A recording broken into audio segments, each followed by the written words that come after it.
Welcome everyone to Your Daily Writing Habit, episode number 1000. Woo!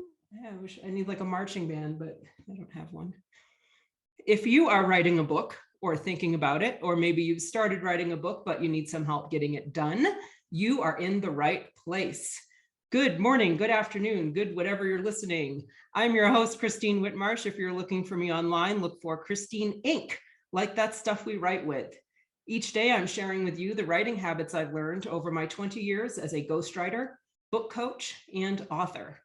I have found that three things in particular have a huge impact on your success as an author, and they can even turn someone who barely considers themselves to be a writer into a published book author. Those three things, my pillars here on the show, are writing fundamentals, productivity, and mindset habits.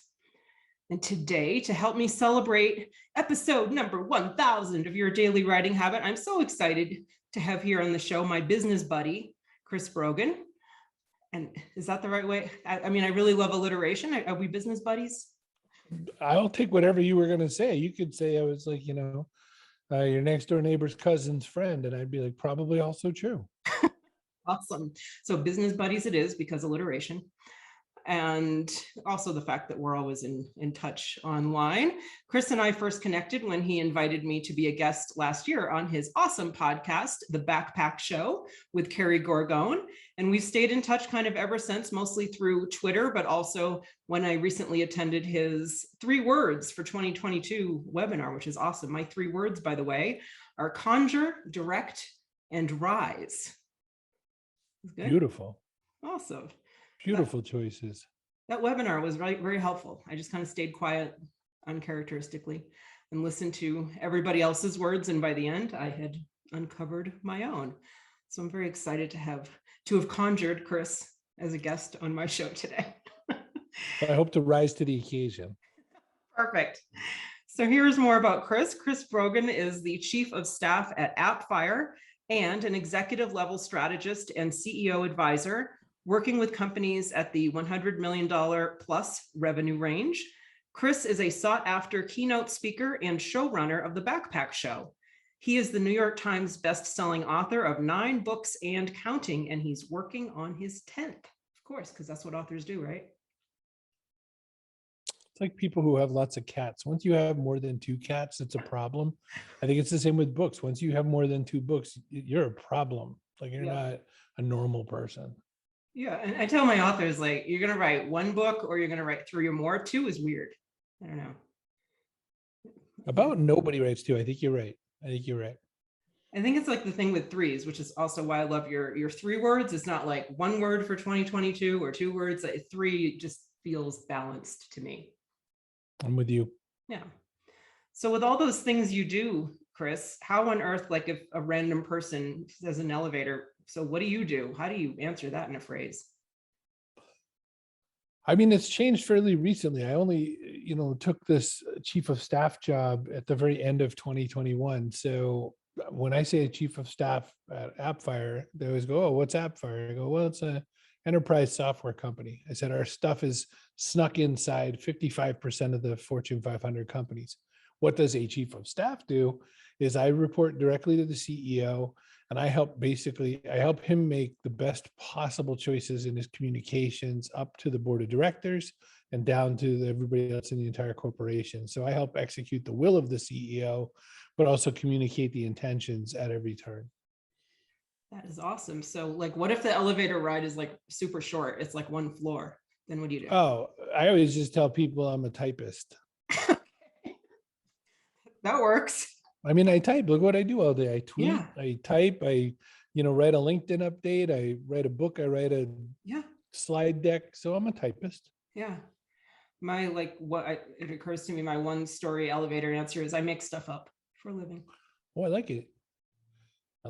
Well, that goes with my other job, which is, domestic combat helicopter pilot. Okay. You definitely want to get in an elevator with people like us, everybody listening, because it's going to be a fun ride. So today, rather than chatting exclusively, we could probably just talk about books and writing and creativity forever.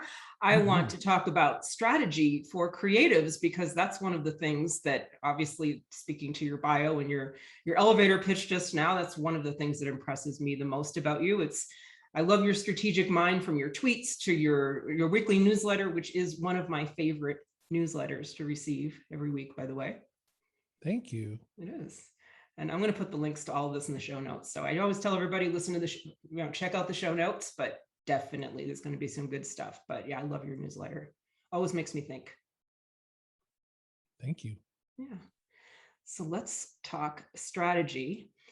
And so yesterday's episode, by the time everybody's listening now, of your daily writing habit, I kind of rolled out something that I just made up recently I'm calling it a SWOS analysis for authors. And I'm going to see. So for those of you who are just listening only to the show, you're definitely going to also check the show notes for a link to my YouTube channel, because this next part of the conversation will make a heck of a lot more sense if you're watching the interview. I'm going to see if I've never shared a screen during a podcast interview. So this is a first, just for you, Chris. Well, I have faith. There we go. So I made up a thing where I replaced threats with, and I don't even know if this is the same order they do it in a SWOT analysis in business, but I replaced threats with stories, because I kind of have an optimistic Pollyanna type personality. And I want to make sure it's still, I guess it's still recording too. Yeah, this little red light. Literally, I've never tried to record and share a screen at the same time. So this is very interesting. And the reason that I replaced threats with stories, not just to be optimistic Pollyanna, is because in my experience, authors and creatives were sometimes more adept at handling threats based on the lessons we've learned from our own life stories and the stories of others, versus trying to guess which threats are coming our way. I've never been very good at forecasting threats, and I know that makes me a very bad business person, but I think when we start trying to predict, maybe we can get paralyzed in worry from obstacles and worrying about things that may or may not happen. So I have this thing about stories. And then I was also thinking a few minutes ago about this probably happened in cave people times, because that was the best way to learn. If, a caveman came back into the cave and he was all mauled and beat up from some large animal while he was out hunting, and told the story of how that happened, the other cavemen are so I'm not going to do that tomorrow. Great way to identify threats, right? So that's why I did that. And so before we get into my kind of made up SWOS thing, which is now I don't know if I like the acronym, so very much beta, very much idea in progress. I want to know, Chris, what is your experience with the traditional SWOT analysis in business, pros or cons and stories? And I'm going to stop sharing this now. So the SWOT analysis that people use in business, I've always been I'm always wary about strategy tools a lot of time, because I find that there's a lot of them that they have their pluses and their minuses. And it almost goes right to the very famous Mike Tyson quote, "Everyone has a plan until they get punched in the mouth." And I think that the minute we start looking at, strengths and weaknesses, opportunities and threats, the minute the bear turns the corner, you're throw that at the floor and run. That's what SWOT is, and you run. There are other strategies, according to the military, the most successful strategy ever was this thing called the OODA loop, which was observe, see what's going on, orient, kind of align yourself to what's going on, decide, make a decision on what you're going to do, and then act. And then you repeat it and repeat it and repeat it. And that was supposedly the most regenerative and successful strategy system that you could ever use. But what I like about what your SWOS analysis says, and what I like about the idea of removing threats and putting stories is, for writers, it's most definitely the last thing every time you should be thinking about is there a story in this? Is there a story in this? Is there a story in this? And I'll give you an example. I was watching an interview the other day between Jamie Foxx and Dwayne "The Rock" Johnson.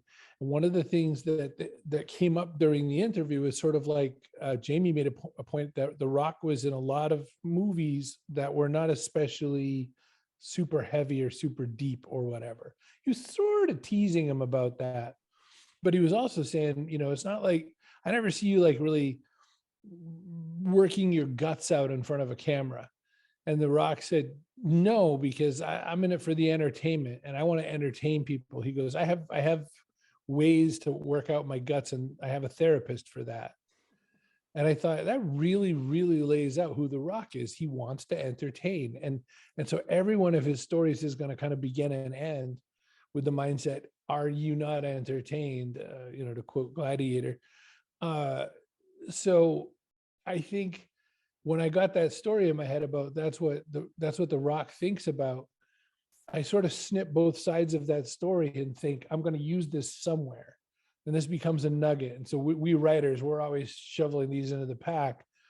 So the strength of that story is it's a really fast way to explain the difference between an entertainer and someone who's writing from some other motivation. And then the weakness is, the backstory. Is it worth that much backstory to make a relatively simple point? Maybe not. Depends how much space I have to write. Mhm. The opportunity, you're going to listen a little closer because I mentioned The Rock and I mentioned Jamie Foxx. You're like, oh, celebrities. So you Yeah. pay a little more attention. Yeah. And then the stories is just, I can sum that into a simple story package and I can walk around with it. So I like your SWOT analysis because it ends on that concept of, now that I've spent the time and effort thinking about this, what am I going to do with it? Because if you're not doing something and this is a moment where like a good chunk of people listen to you are going to stab me through the earphones. I hate journaling for journaling's sake. I have nothing to do with people's morning pages and all that.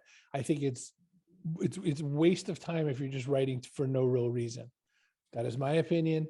I will die on my cross for it. I think it's wasteful. I journal every day productively, to kind of remember where I've been, what I've been doing professionally, ideas I want to use for writing, but I never just write la, la, la, because I'm supposed to fill 3 pages. Yeah. So anyway, there we go. I'll shut up. That's what I think of.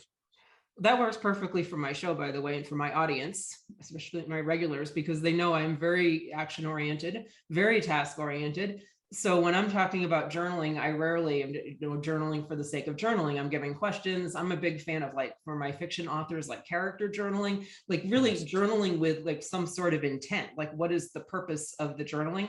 I mean, I've talked once, I think, about freestyle stream of consciousness journaling. That's just kind of like Drano, where if you're just like totally blocked and you just, there's no words coming out, Drano, freestyle stream of consciousness journaling. But yeah, the morning page, God bless the people to do that. But it's just like, I need to be like journaling. Like when I'm journaling, I'll put like a question at the top and then just explore that question. I have to have like, what am I doing here? So I agree with you.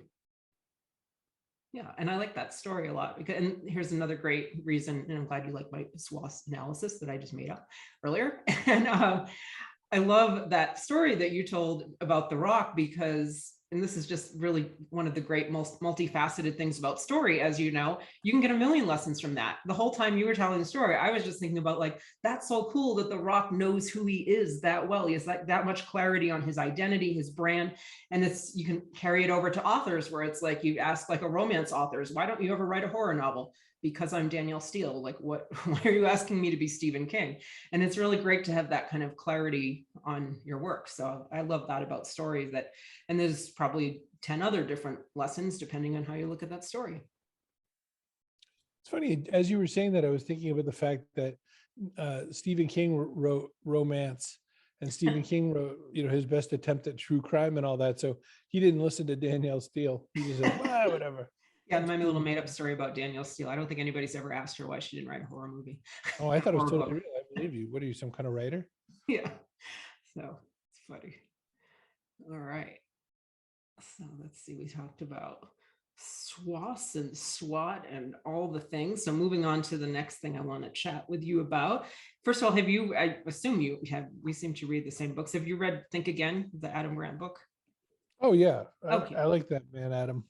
He and I were at 2 or 3 events once a couple of 3 years ago, and I got to hang out with him backstage, so to speak, 2 or 3 times in like short order, which I think really changes how people react and interact with you. And he's a super thoughtful kind of person, very cerebral. Okay. You get that sense when you're walking around with him because his head doesn't move very much. It's very like preserved. It doesn't move. Is that how you can tell a very cerebral person? Really smart people don't wiggle their head like a Oh. pop-up doll or whatever, or a bobblehead, and I do. Like, the kind of people who like smash their heads into things and stuff, they're not exactly, the wizards of the room, I'm going to and be that's like me. so aware now of everything my head's doing. So like Frankenstein was like a genius because he didn't move his head, right? Right. The monster was deep thoughts all the time. That's awesome. I can tell that Adam Grant is very cerebral just from reading his book. And it's just so funny just reading his book about, rethinking. Highly recommend reading this book for everybody listening who hasn't read it yet. I just think of my grandfather was actually a really successful businessman and entrepreneur. I come from a very family, successful family of entrepreneurs and business people. Now all I'm thinking about is what my head is doing. Okay. And all I'm thinking about when I'm reading Adam Grant's book about, and just, the power of rethinking and questioning your own beliefs and, just how incredibly like liberating and joyful it can be to change your mind. This has been my life philosophy and I'm trying to remember why. And I finally remembered reading his book. I'm like, oh my God, one of my grandfather's favorite adages was only a dummy doesn't change his mind. So that's pretty accurate. I like that statement too. Only a dummy doesn't change his mind. And usually, mostly dummies get people's hands stuck up their butts. But that's not only a dummy. That's like a whole different conversation, but that is. This is why yeah. you're doing So a podcast. I'm on the wrong show. there we go. Well, I think this is why, but this is why Think Again is speaking to me, because I just realized a few chapters in, I'm like, this sounds really familiar. And then I like heard my grandfather's voice in my head. And I'm like, oh, I've been hearing this my whole life. So I'm already ahead of everybody else reading the book.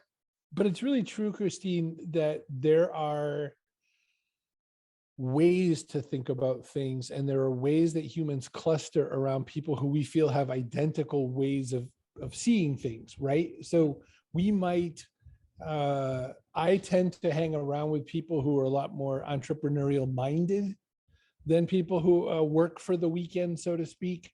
Because, I don't even know. I have my first real day job in I don't know how long, since 2009, I guess. And I don't remember what it's like to think, oh boy, it's Friday. That's not been a thing of mine for 1,000 years. And so I feel like when you read Adam Grant, when you see that connection with your grandparents and others in your lineage, you go, oh yeah, well, these are my people. I mean, language beyond understanding the actual words, but the intentions and the systems and the flows and the things we value and the things we represent and the things we see, I think are all, cues into where we should be spending our time. So we spend a lot more of our language execution and consumption tribalizing and categorizing. Are we, aren't we? Are we, aren't we? I'm the type of person who is how we kind of experience the world. That's our tongue sticking out to find the different flavors. That's really cool.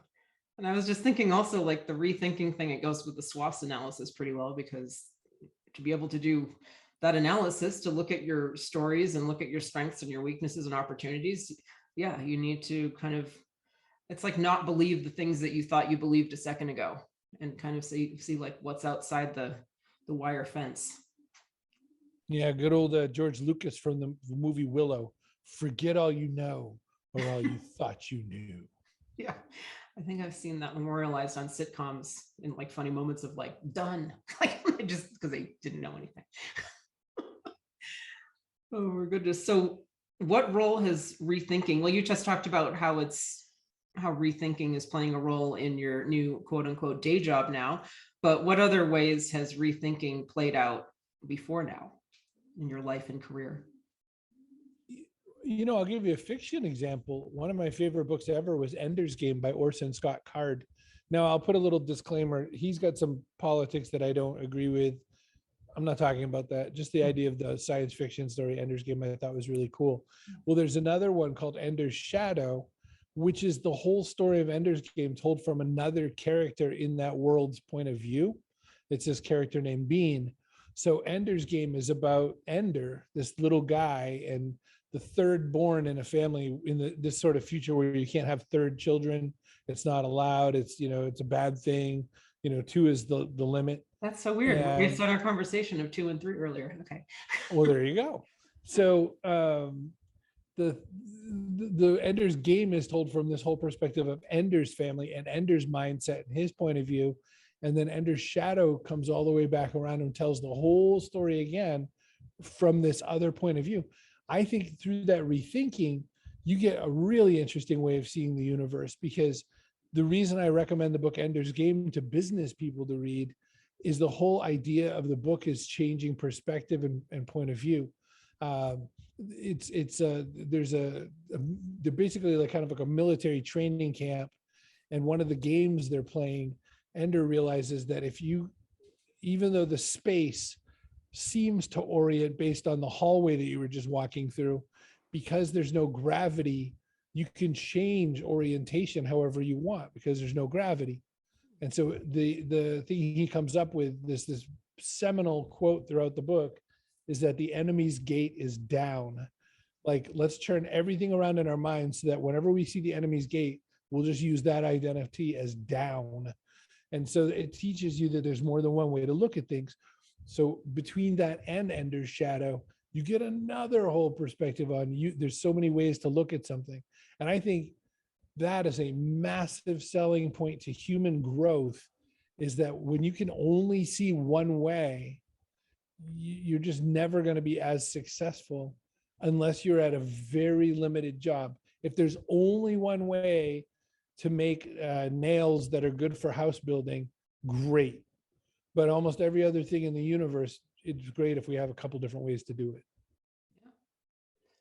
I see that just kind of helping people plot out their books. Whenever, that's one of the things I do. People come to me with either partially formed or not formed at all. Like, I have an idea for a book, and I don't just say, this is the way we're going to write your book. It's just like, all right, here's a few different ways, and we talk it out. And that's like the most fun part about books, is like, there's 10 different ways we could write this memoir. How exciting. Absolutely. And I just went through this. I'm working on this business book, and it's about this company that I've joined, Appfire. And I was saying to the CEO today, I said, there are so many ways not to write this book. There are so many ways that this could go horribly wrong. There's so many failed business books. Yeah. Nobody cares. Until you're a very well-known company, no one cares. So here's one way that we can approach writing this book that would make people want to see how it goes.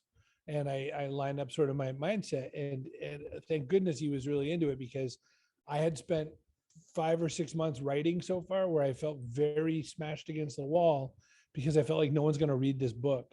Like, I'm writing for nothing right now because it's just not the kind of book that people read. So I said, well, I've got to find a kind of book that people will read, because this task is not going away. So unless I, give up and give it to someone else, I got to produce a book. And so that's how I did it, based on your premise. That's awesome. Because you just think about all the books. I'm just thinking of the book that I probably quote the most, just being the habitsologist for authors, that I like to call myself. That would be my short elevator speech. I'm a habitsologist for authors. Obviously Atomic Habits by James Clear. And you just think of all the habits books that existed before and around and since that book. Why that book? And I have theories on that. And I also enjoyed another book called The Slight Edge. But you look at Atomic Habits and that's the habits book. And what was the number one? Was it the number one book on Amazon last year? I think he said in a tweet. Sure. So do you have theories on why that habits book? Now we'll just kind of go in that direction now. I do. And I'll take nothing away from James. I've known James for years as well. Yeah. I'll take nothing away from him, but I will say that we humans love to feel wrong. We love to feel bad. We love to feel inadequate. And so if there's a book that says, in this book are the things that'll make you more complete, you will buy the hell out of that book. Just like George Carlin had those jokes a long time back about the entire fashion and beauty industry is based on one really simple idea. You stink. You're smelly. You need to buy things to make you less smelly or differently scented. boy, do you stink. Differently And so. I think this is the same with habits. I think Clear's book, or every diet book in the world, is essentially the same. Hey, fatso, change what you're doing. Like, clearly that's not working out. Yeah. I always make the joke about people. I said, do you have a pedometer on? And they always say yes. I said, great. Don't take it off until you're skinny. That's the number. Not 10,000 steps. Leave it on until you're skinny. Have a nice day. Right? Because, like, who wears pedometers? Fat people. What's his face? The fastest running guy in the world guy, he's not out there. Like, no one's telling him, okay, that's enough running for today. Right? Like, you get your 10,000 and good job, buddy. Yeah. So I think that with habits books, we're waiting for someone to tell us that we're bad and wrong. And again, no negative to James. It's a beautiful book. Yeah. I just think you can't not sell a book that says, what's wrong with you? Yeah. And I mean, I love that just it sounds like totally cliche, but he makes it doable. I think there maybe were habits books that were so complex and so complicated and so just do the habit, like lots of rah and motivation or whatever. He's just kind of, my favorite thing with him is the one vote. So it's just like, did you do a thing today? Good. That's one vote in favor of doing the things. You just got to tip the balance and tip the scales so that eventually you have more votes in favor of doing the thing versus not doing the thing. Like, there's just something, the way that he makes it measurable and doable versus just like rah habits, you can do it, yay, go, because that obviously didn't work. He's done a great job. And Chip and Dan Heath had a swell book on it. Trying to think of what's his other name too. Charles Duhigg, The Power of Habit. Okay. Yeah. There's just so many of these books, but all good people, all wonderful concepts, all great topics. But I started, you and I are recording episode 1,000. Yeah. We're recording episode 1,000, at the start of a year. And, I keep seeing so many people running around trying to, figure out their misgivings and shortcomings. And I said, maybe this year we just start off as if, holy crap, are we great? Like, we're so good. We're so ready to go. We are so equipped. And then see what happens. Maybe it'd be different. Yeah, I like to look at my strengths and make them better. Because my weakness is like, I'm never going to get really good at parallel parking or cooking. Or I can list my weaknesses, but like, what am I going to do? If I'm just at the level of functional, then we're fine. But I'd rather focus on the strengths. And I had another thought, and I don't know what it was. Oh yeah, habits. I knew, my favorite word. And this is why, like for the show here, and this is why I only have a 3 to 5 minute, for those of you listening for the first time, maybe Chris Brogan's fans who are listening to my show, welcome. Why I only do 3 to 5 minutes every day, and unlike other than my interview episodes like this one, everything is short and actionable, and the whole idea, and I'm so pleased because my fans and listeners have told me this is exactly what they do.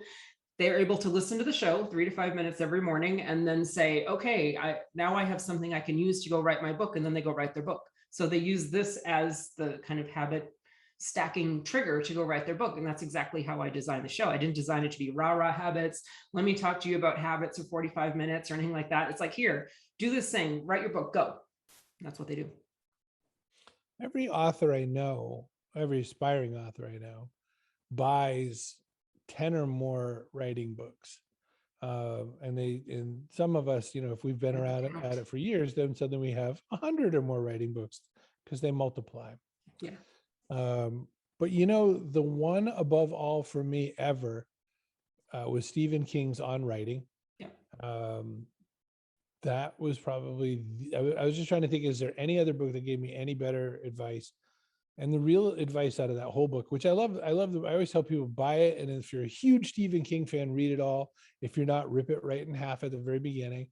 And then I say, or if you don't want to read the book at all, here's what the book says: shut up and just write. Just write, you stupid idiot. And that's what the book's advice was. And I think that that book did more for me. I didn't throw away. I gave away all of my writing books when I bought On Writing, because its advice was just write. And I went, oh, okay. You need cool stories in there too. But yeah, that was one of the first ones. I like different writing books for different reasons. It's really confusing because his is on writing, a memoir of the craft. And then there's also William Zinser's book on writing, which is a really, really great writing. By the way, one of the best writing fundamentals books I've read, and I've quoted on the show here a bunch of times, William Zinser's On Writing, but people get them confused. Like, look at the power of a subtitle. So that was good. And then I like The War of Art because it's one page and it's battle themed and go to war with myself. So I enjoyed that too. It just depends on, yeah, like all of my favorite writing books have a different purpose. And then my favorite actionable one, and a lot of my book authors find it confusing because it's ostensibly about screenwriting, is Story by Robert McKee. Because for me, like, that's like, you really need to be working on a project when you read that book, because it's so freaking actionable that, you know, it's just, and it's so nitty gritty. So you're like really, really committed to the art of writing and being, you know, doing a project to get through Story. And when you're done, you can kind of kill someone with it because it's very heavy. Good gosh, we read all the same books. Shocking. Yeah, I think it's should be illegal in some worlds. But I think that the truth behind that, or, you know, the way I would like to characterize the truth behind that, is I just think that there are two types of people who read those books. There's people who are ready to execute, and the book's gonna glance into that sort of feeling of, oh my gosh, I'm on the right path. And then there are people who aren't ready, and they're gonna go, that feels like miles away, and I don't think I can do that. And I don't know. Maybe it's a litmus test. Maybe every now and again you go back and you try to read those books, and if you still don't think you're an author, then you're probably still not an author, until you write a whole bunch, and then you're accidentally an author again. So I don't know. I think that's why someone like, I think your process and you're helping people is very useful, because it's way better than my advice, which is just don't. Like, your life would be so much better if you weren't an author. Like, it is not a fun job. You sit, you know, it's very quiet. You have to not talk to people if you can help it. And it's very, I think the only people that really should have a future as an author are the people who 5 minutes after the argument have the perfect comeback. And the rest of us are all just idiots, and we shouldn't be authors. We're just bobbling our heads around trying to figure out life. I mean, I think like all the books that we talked about, I mean, any good, like the sign of a good tool or a resource, which is what a book is supposed to be, I think it should make someone, bring them to a crossroads and make them make a decision. So like a good book about writing, hopefully I try to do this on the show too, where I really don't pull any punches. I'm very honest, and I'm just like, yes, writing a book is hard. Let me just start there. I'm not the like, everyone can write a book. I'm not that person, as you can probably guess, as a book coach at all. I mean, like, if people get to the end of my show and just say, you know, the end of one episode, or a lot of people binge listen, which is really cool. And this has actually happened before. People have emailed me like, okay, I've listened to like 50 episodes of your show and now I'm scared. They realize like, oh, writing a book is hard. Good. Yes, hard, but doable. You just need the right resources. And this is why I broke it down to my pillars, the writing fundamentals and productivity and mindset habits. You need the whole triangle there. But yeah, writing a book is hard. And if people are just telling you, you can write your book in a month, it's super fun and easy and you're going to change lives. Yeah, no, well, if that was that easy, then every single person on the planet, which it kind of seems like sometimes everybody has a book, but then literally everybody would write a book. People who have given you that advice, by the way, hate you. They hate you and they want you to fail. I hope you realize that, and you can go back and go, Ma, you got to understand, Chris Brogan just told me that you hate me. It's utterly true, because if you could write a book, you could get a really terrible disease. Writing is, you know, it is not, you don't wish that on people. Writing is something you have to do. Yeah. And it's not, I don't know. No, you know, if there's some great cosmic world out there handing out like parts for the school play of life, writer is the crappiest one. Writer is the worst one. Well, I don't know, there's like 5 worse ones, I guess, but it's pretty bad. I learned that working in Hollywood, like on sets, like, yeah, the screenwriter, that's not the happy popular person. Even I know of A-list screenwriter, not a happy guy. Shoveling elephant poop, I was thinking maybe that's worse than writing, but Yeah, maybe not. I saw elephant poop shoveled in front of me once. Okay, that's a whole different story here. What's weird is I was at the IRS. Yeah, I wasn't actually at a circus. There is a whole other conversation right there. I don't do those kind of circuses. So I had another thought, but I don't know what it was. So let's talk about your 3 words, because that's what, I don't know, is this what you're famous for? It is, you're famous for that for me. I've never done the 3 words until this year. So do you want to, as Carrie said on your the words episode of the Backpack Show, do you want to indoctrinate people really quickly about that? So starting in 2006, I had this concept that instead of a resolution, which I read that 84, well, first off, 56% of statistics are made up. I read that 84% of people never get their resolution past the 19th day of January. So you're like, I'm going to drink 8 glasses of water. Happy January 19th. You stopped. Right. And so I thought, well, that's sad. And then everyone has kind of like, this is my word I'll focus on for the year. And I thought, I'm going to do 3. Now, there's a few reasons. Christine and I already said, look, 3 is a great number. It's a magic number, I've been told. And so 3 is useful because you could triangulate from it. You could have sort of a left and right and up and down and a depth. It's an X, Y, and Z axis. I came up with the idea if you had 3 words to sort of guide your life and the actions you're intending to take, this might be how it works. So I now say to people, my 3 words is select 3 words, 3 meaningful words that align your actions to attempt to make your goals, to meet your goals over the coming year. So write 3 meaningful words that align your actions to establish your goals over a year. 3 meaningful so that people don't add words like the, back the bomb, for people who like to support the bomb. I don't know. Something with a the in the middle means you've already wasted a word. Yeah. You don't do that. I tell people no alliteration, that's for going to the hardware store and getting those live, laugh, love plaques and putting them in your kitchen. But sometimes people have alliteration and it works fine for them. I've had it certain years. Yeah. Now the 3 words, like 2006, my words were ask, do, and share.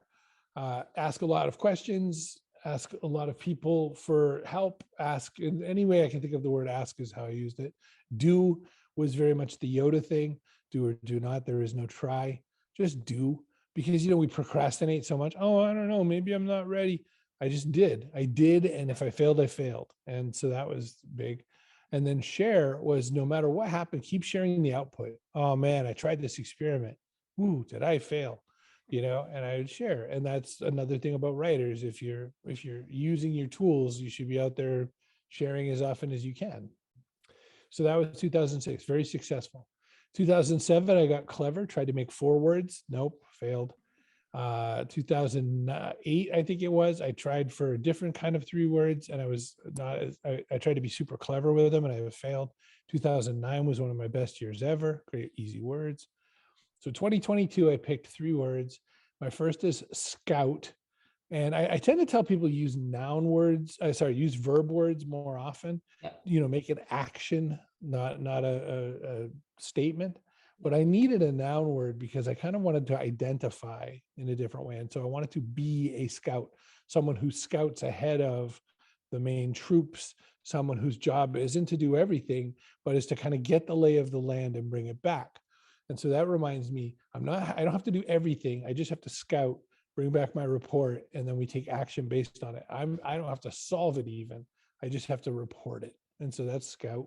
But it's both. It's a verb and a noun. So, Well, and I used as a noun. Scout is a verb as well. I was corrected on that really quickly in my post because I was like, I used a noun and they're like, it's a verb. I was like, it's both. Dual purpose. Yeah. I'll fight you. Yeah. But next word I used was co-create, which is just as simple as it sounds.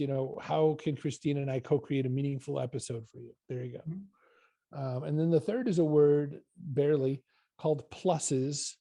And it reminds me to seek the pluses. I'm working really, really, really hard on overhauling my life to be extremely positive all the time. And I don't mean that in that super squeaky, happy, barky way, but I do mean it as, I'm heading towards something. I get told that they're not even here till tomorrow. Okay, got it. Psh, move right to the next thing. Like spend no calories on any roadblocks I hit. Just keep looking for, is there another plus? Is there some other thing I could be doing then? Like that. Someone said, hey, you want to go on a date tonight? Well, excellent. Thank you so much. Good talking to you. Sorry, we're not going on a date. Whoop. And you just keep moving, right? So look for the pluses. So those are my 3 words. And I guide people as best I can and encourage people to come up with their 3 words every year. And so I know this might be the first time you gave that a go. I'm curious to how your experience was giving it a try. It was. I mean, the webinar really helped listening to everybody's, and, being the actionable person that I am, like verb, I was just like, oh yeah, like 100%. All my 3 words are going to be verbs. They're going to be actionable. They're going to be, if I could make them measurable, I would. My rise is very kind of similar, because like one of my definitions of rise is like rise above the noise, rise above the negativity. I have like a few slants on that, but that's definitely one of that. I like the pluses. Because, I don't leave the house without a book and a notebook, because there's no lag time in my life. It's just like, if there's a way, I'm like the least angry person waiting in line you'll ever meet, or waiting in a lobby, because it's just like, I just finished 4 chapters. I don't know why y'all are upset about stuff. Just bring a book and notebook with you. There's no lag time in life. So I like those. And I had fun coming up with it. Oh, believe me, I came up with tons of them during the course of the webinar, writing in the notebook. But then by the end, I had these. And now, of course, I really key in on people that haven't done your process, that are not familiar with you. So the people all over my, Facebook feed that are posting their word of the year. And I saw one today, happy. And I'm just, I don't know what to do with that. Right. What are you going to do with that word? It's, I have, it's an emotion. I have spent a lot of my calories in the last 4 or 5 days not correcting people and just saying, that sounds great to everybody. What I want to do is like, let's really talk about this for a minute. Like, what does that even mean? Because what I want the words to do is sort of to your no lag time, right? If you're sitting at the grocery store and you get a text that says, that the meeting that you were really eagerly anticipating just canceled on you last minute, what I want you to know is like, do those 3 words, do any of those 3 words inspire a particular response to that moment? Like, is there an action that you're going to take right now that's based on any of those 3 words? So in my case, pluses would have me say, yeah, all right, well, I'm fine that meeting's canceled. I was really looking forward to it. I'm going to pick it up another time. Great, no worries. I'm just going to pick up the next thing. That's what mine would tell me to do. If your 3 words can't tell you what to do, then they're probably not really 3 words. They're probably sort of like states of being, like you said, or an emotion or something like that. That's not going to help, I don't think. Yeah. Mine would be direct, because I would direct how I'm going to invest my time next. That saves a lot of time. So that was an easy answer. Hey, my words just passed the test, the word test. Yay. All right. So we have to talk about habits, this being the habits show. Which habits have served you best throughout your career? Stephen Pressfield and I kind of got in an argument early on. And you're not supposed to do that with people that you really idolize. Like, it's probably not a good way to but I have a sort of internal jump and choke people thing about things like the muse. And he loves the muse. I could see that about you. So I said, well, let's fight. And we started because I wanted to see if he would fight, but he's like so much better. And he goes, well, no, but he goes, the muse doesn't just show up for anybody. It shows up for someone who works. And I said, oh, so it's like a working person's muse? And he said, yeah. And I said, okay, we can still be friends. Which is, by the way, all of Marvel and DC comics in the 60s through 80s had this scene where 2 superheroes didn't know they were both heroes, and then they fought. And then they were like, wait, we can get along, and they'd be friends. It was like the worst introduction of every superhero, like for 20 plus years. So with Pressfield, the habit of he said about the muse.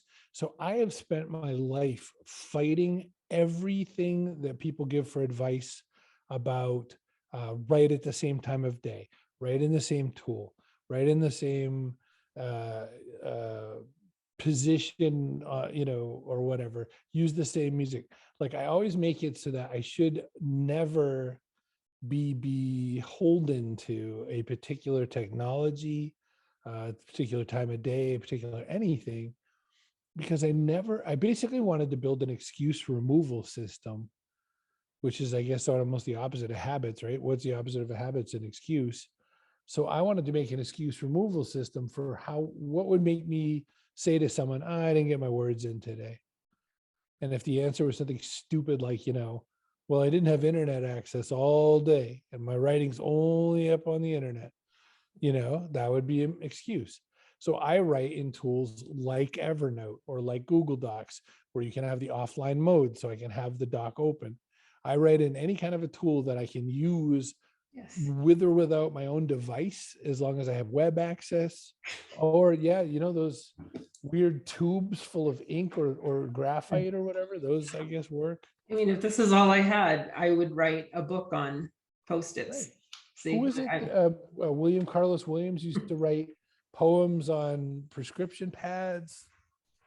I think it was Bukowski and Dickens and a lot of other people used to use office supplies to write their stories. And I think that's, the Mandalorian kind of answer, this is the way, like write on everything that you could possibly get your hands on, and it shouldn't impact your forward motion. Yeah. Cool. So any habits you're working on for this year? Positivity, boy, am I working really hard to be very positive. And my first language is sarcasm. I was taught English as a second language.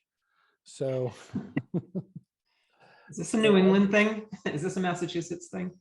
It may be, I don't know. I think maybe sort of built into the cold weather, we're taught, everything is terrible. Yep. So I am really working hard on that. And and I don't even want to admit to this one because I probably won't do very well at it. I'm even going to kind of work on not swearing anymore.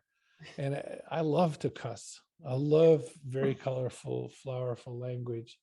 But so I'm just going to start making up my own versions of things instead. So like, instead of son of a bitch, I'll be like, son of a tractor pull. Tractor pull. That works well here in Reno. Yeah, Massachusetts. Yeah, there's the unique thing where just some of the best sports teams, well, more recently in history, yet they just, this Red Sox suck, Patriots suck. Like there's some like legitimate, teams in towns, sports towns in America where their teams like Jacksonville actually suck. You need to stop saying New England sports teams suck. There's my little rant. Just moved here from Jacksonville, so doing the dig at the Jaguars. It's Jerry Seinfeld said 2 or more decades ago, I don't get why somebody's so super tied up to a particular team anymore. Anyway, he goes, we all basically just root for the laundry at this point. It's true. We are rooting for because everyone changes all the time. Everyone's at a different team all the time. Yeah. And I'll admit, I mean, Tom Brady left the Patriots and I'm just like, yeah, I'm good with sports. I'm just, yay sports. I don't care. Go sports ball. I never made a new decision after that. Like I was just like, I'm just gonna stop doing teams. I do that. My favorite time to do that is if I'm in a group of people. I'm not especially into sports and I don't fault people who are. Yeah. But I love being sort of like secretly embedded in a group full of people who really love sports, because I'll yell things like, go guy with the ball. Run that thing over to that man over there, sports ball. And they'll like immediately realize that maybe I'm not their ally in this regard. But I honestly, at this point too, like I'm not embedded at any particular team. Like you said, Tom Brady left. Okay. And now I'll just sort of watch with that sort of, gee, who's playing the sports ball right now on this rectangle of glass? And that's all I'm doing. I don't care. Yeah. You'd fit in like really, really well in the circus community. And this is like a really strange thing to say to you, because I know you like totally like identify with your inner aerialist, but literally like all the aerialists, all the circus people, like if I say something about a game, or they just deer in the headlights. Like they're like, they don't even know, like I say the name of the team and like, sports ball, what? So there's your inner aerialist, Chris. You'd really I mean, I don't know a whole lot of famous circus people either. Peter Buffano is a orchestra guy. He did the band Circustra for some amount of time, and he was in the greater New England area making great circus music. Yeah. And his sister Lisa Buffano was a performer for a bunch of years. So there you go. I know two whole circus people.